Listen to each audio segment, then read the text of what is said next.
সন্ধ্যা বন্ধুরা। আজকে আমি করব চিংড়ি ভাপা। এই দেখো চিংড়ি মাছগুলো বাছা আছে, ধোয়া আছে, গলদা চিংড়ি। আর এখানে আছে নারকেল, এখানে আছে সর্ষে, আর এটা দেখো পোস্ত, আর এখানে আছে কাঁচা লঙ্কা। তো সবগুলো মিক্সিতে আমি বেটে নেব, তারপরে ভাপাতে দেব। নুন দেব, হলুদ দেবো, আর সামান্য মিষ্টি। তো দেখতে থাকো বন্ধুরা।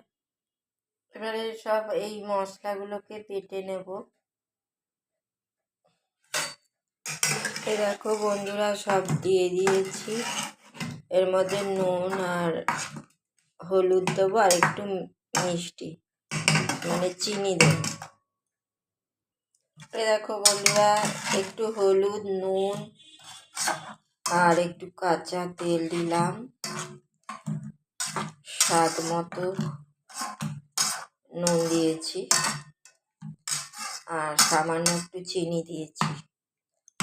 এবারে আমি একটা বাটির মধ্যে করে জল ফুটিয়ে ওতে বসাবো। তো দেখতে থাকো। দেখো বন্ধুরা, চিংড়ি ভাপা হয়ে গেছে, কিন্তু আমি এটা আর একটু ফুটিয়ে নেব। জলটা বেশি হয়ে গেছে, প্রেসারে সিটি দিয়েছিলাম। দেখো, তো আজকের মতো ভিডিও শেষ করছি। তার আগে বলে দিই বন্ধুরা, ভালো লাগলে লাইক, কমেন্ট, শেয়ার করে দেবে, আর সাবস্ক্রাইব করতে ভুলো না। তো কেমন লাগলো আমাকে কমেন্ট করে জানাবে। তো আজকের মতো ভিডিও শেষ করছি, টাটা।